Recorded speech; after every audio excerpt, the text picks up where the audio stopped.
هر کسی نیت کار خوبی بکند ولی موفق به انجام آن نشود، یک نیکی برای او نوشته میشه.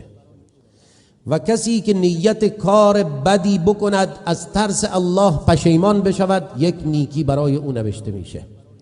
و هر کسی نیت کار خوبی بکند و انجامش بدهد، حد اقل 10 نیکی برای او نوشته میشه، تا 700 برابر الی اضعاف کثیره.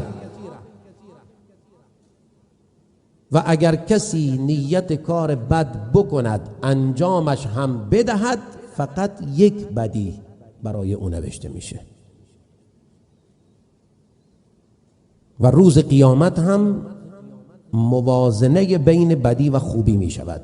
آن که قسم اعمال صالحاتش سنگین تر شود اهل جنت است. اللهم